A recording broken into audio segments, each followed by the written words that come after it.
São 7h35, inaugurada durante a pandemia, a Fazenda Urbana da Prefeitura de Curitiba é um espaço inédito no Brasil dedicado à educação para a prática agrícola sustentável nas cidades, que já recebeu até premiação de design, inovação, bem-estar, e em 2022 tem uma programação ampla de cursos gratuitos, como, por exemplo, que ensina a fazer hortas domésticas, a fazer o aproveitamento integral dos alimentos. Sobre esse assunto, a gente tem convidado no estúdio hoje. Vamos ouvir o engenheiro agrônomo, gerente da Fazenda Urbana, o Marcos Rosa, convidado para a entrevista aqui ao vivo. Um bom dia. Obrigada por aceitar o convite e vir aqui. Bom dia, o prazer é meu.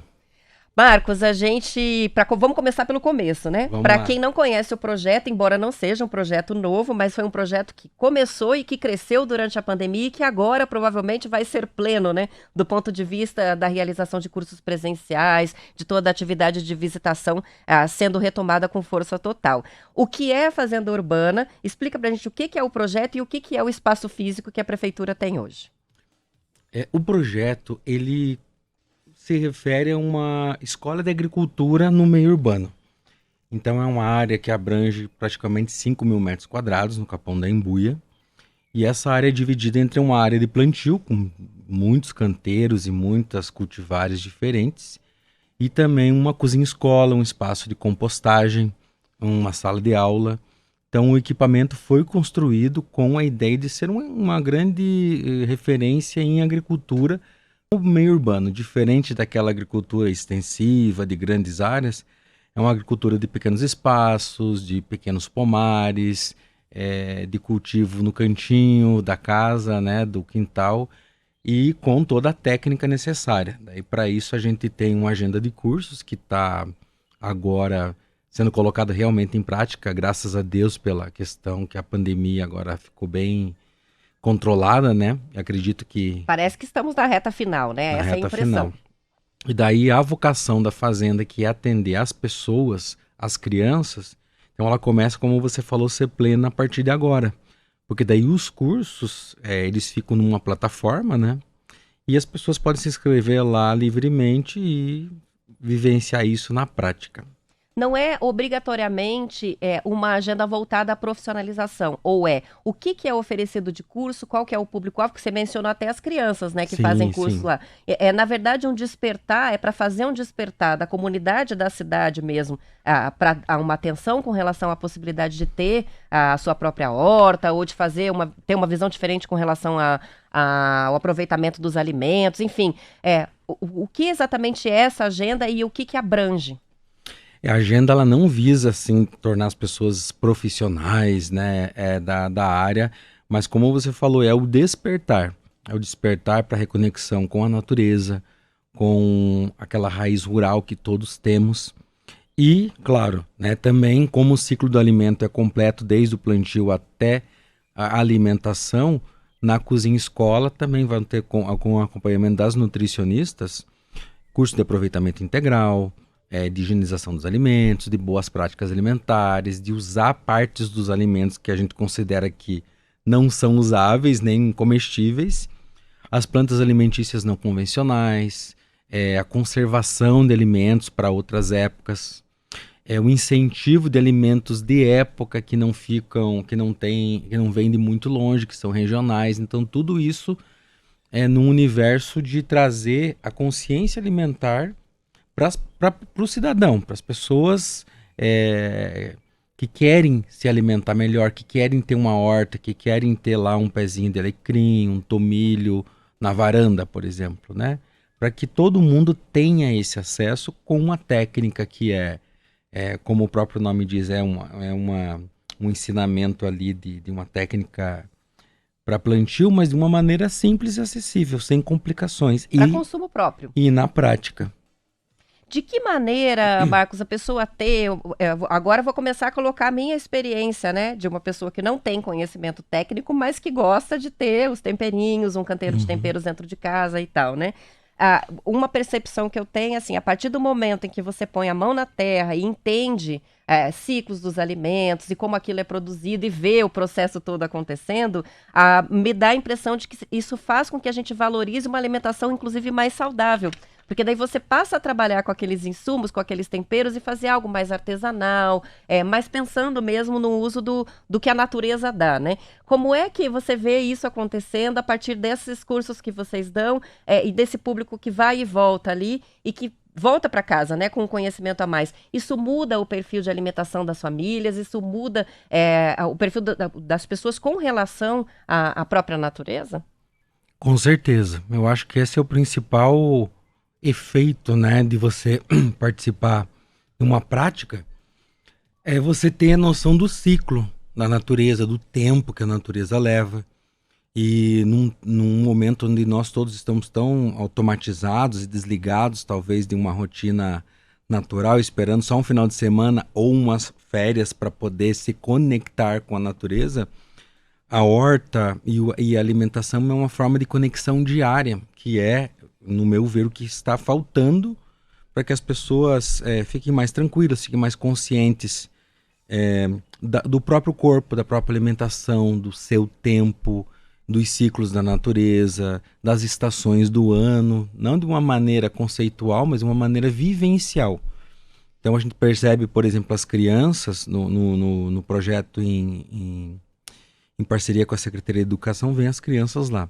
Elas voltam muito inspiradas, fascinadas com a questão de plantar, das abelhas, das minhocas, e elas acabam sendo um agente de estímulo aos pais. E sem contar que essas crianças serão quem vão dar o tom no futuro de como se alimentar, do que é uma cadeia sustentável. Então, a experiência vivencial na fazenda, eu percebo que ela é altamente transformadora pela vivência. Até a questão do desperdício, né? O Marcelo não está aqui com a gente hoje, o Marcelo Almeida, mas ele tem a horta dele dentro de casa e sempre fala uma coisa que é assim: a partir do momento que você vai lá, você semeia, você cuida daquela planta, você defende ela da geada, você rega, você vai acompanhando o crescimento e aí você colhe aquele alface. É muito difícil você desperdiçar aquele alimento, porque você cria um laço de ver, né? Todo o processo produtivo, de dar valor a quanto demora para aquilo ficar pronto, de quantos nutrientes tem, mas enfim, é um processo de envolvimento maior que eu acho que para as crianças talvez até mude hábitos, né? Do tipo, a criança não gosta de cenoura, mas se ela vê aquele processo acontecendo, faz a colheita, ela vai experimentar uma coisa diferente pela beleza do processo em si, não? E as crianças amam as verduras e os hortifruti. Que eles colhem, né? E inclusive na programação ali com as nutricionistas e com a equipe técnica de agronomia, elas fazem a colheita e elas preparam, porque a cozinha é equipada para as crianças. Então, uma vez que elas fazem parte do processo, torna muito valioso, torna uma experiência muito mais rica de significado. Então, como você falou, realmente muda assim, o hábito e nas crianças, né? Então, lá as crianças que vão na fazenda, elas são crianças que comem verdura, posso te garantir. Que legal. Se não comem, passam a comer. Passam a comer, muda, né, o hábito. Eu estava vendo as fotos da fazenda e queria que você explicasse o que são aquelas hortas por irrigação capilar, que a gente vê as caixinhas de isopor, parece, né, com PVC, é uma estrutura simples, mas feita assim. O que é plantado ali? Que tipo de cultivo é feito? Como é que funcionam essas hortas? Hoje, no ambiente urbano, a gente tem muitas pessoas que não têm acesso a um quintal. Então, tem, às vezes, um cantinho lá no sobrado ou no apartamento, uma varanda, uma lavanderia que é bastante ensolarada, mas não tem terra. Então, a horta capilar, ela é qualquer caixa sem furos, é uma impermeabilizada, a gente tem de isopor, mas pode ser outros materiais também, onde a água fica acumulada no fundo dessa caixa. Então, aquele sistema de cano de PVC, ele deixa a água acumulada embaixo, eu molho pelo cano e ela fica lá guardada, digamos assim, uma poupança de água. Conforme a planta vai usando essa água e o calor vai evaporando na superfície, ela vai fazendo um movimento de baixo para cima. Por isso que a gente chama de ela vai capilarizando.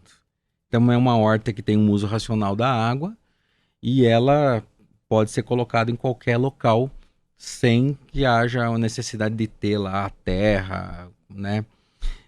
A área pode ser impermeável. Na fazenda se ensina a fazer? Sim, sim. A fazenda é uma das nossas estações preferidas, assim, né?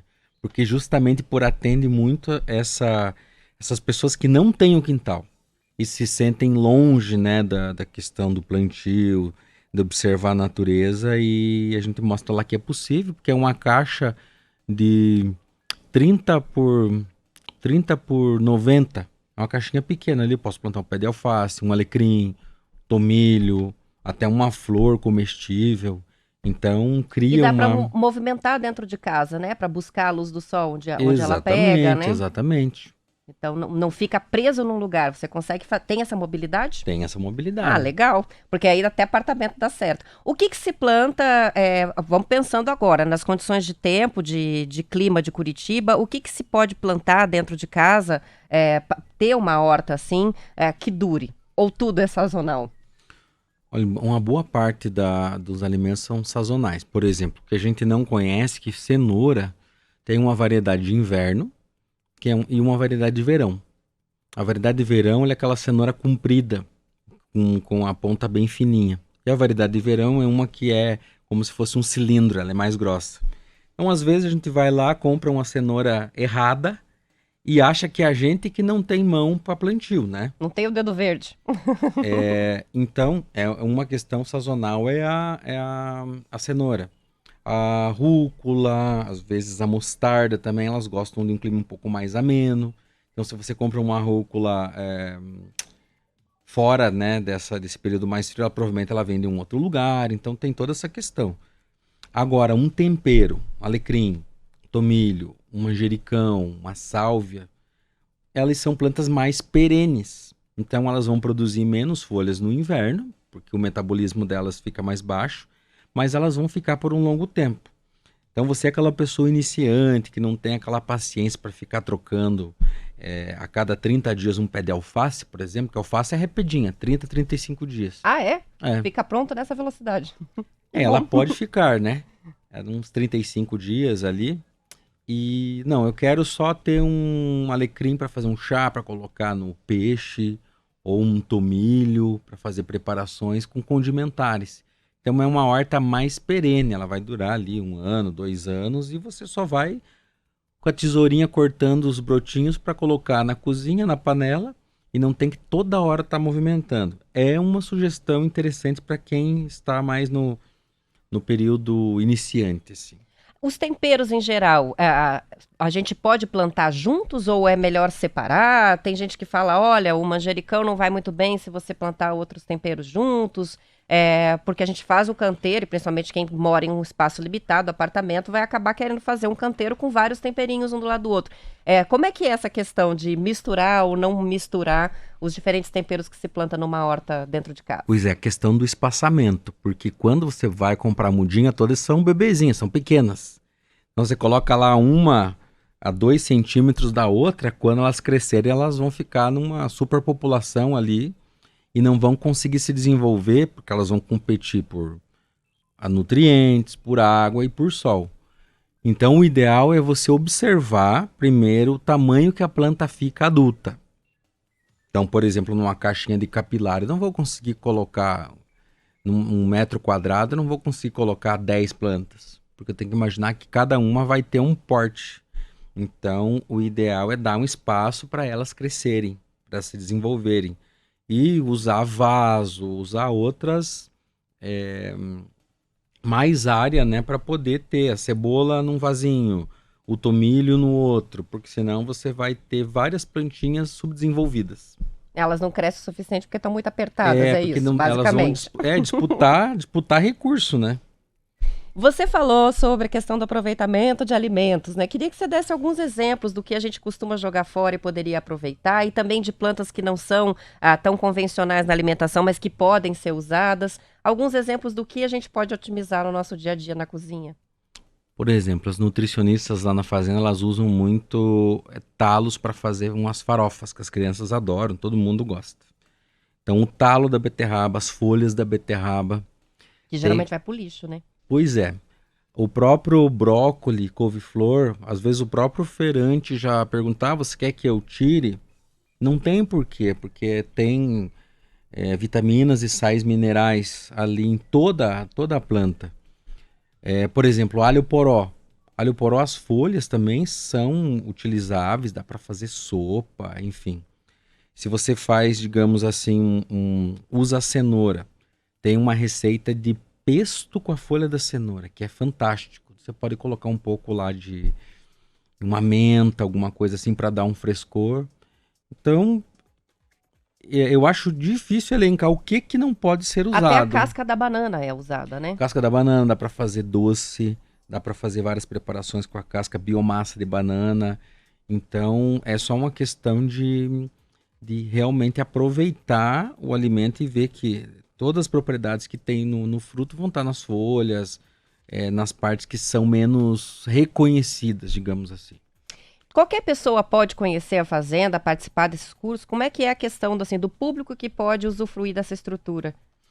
Então, a gente atualmente tem um canal de inscrição dos cursos no portal Aprendere, que é um portal do IMAP. Em breve, a gente também vai desenvolver um outro canal de inscrição, diretamente no site da prefeitura. E a gente tem a programação geralmente bimestral, em alguns casos trimestral. Chegar, olhar o curso e se inscrever. Então, faz um cadastro rápido É ali aberto à nesse comunidade. site. Aberto à comunidade, de maneira irrestrita. E escolas podem se inscrever também? Também. Para fazer visitas em grupos? Porque a rede pública tem isso dentro da programação já, Tem né? um link, né, direto. Isso. Mas as privadas também podem, tá? Agendar, Com fazer certeza. Que legal. Então, posso passar o e-mail? Claro. É fazendaurbana@curitiba.pr.gov.br. Já anotei aqui, os ouvintes que quiserem, eu já mando o link pelo WhatsApp para fazer a inscrição dos cursos. Tem uma programação bem ampla e eu tô com o link da programação aqui também. Para os ouvintes que mandarem mensagem, vai o e-mail e vai o link para conhecer. As imagens são muito legais, né? São As lindas, imagens né? aéreas da fazenda. É incrível que dentro de uma cidade como Curitiba a gente tem um espaço assim, ainda mais acessível à comunidade. Gostei muito de saber, vamos deixar as dicas para os ouvintes. Agradeço muito a tua participação, Marcos, por vir até aqui conversar com a gente. Desejo uma boa semana. Obrigado, também desejo uma boa semana e que a gente consiga fazer as nossas pequenas agriculturas dentro de Curitiba. Muito bem, esse é Marcos Rosa, engenheiro agrônomo, gerente da Fazenda Urbana de Curitiba e veio conversar com o ouvinte do TNews sobre esse projeto, que é um projeto da Prefeitura de Curitiba.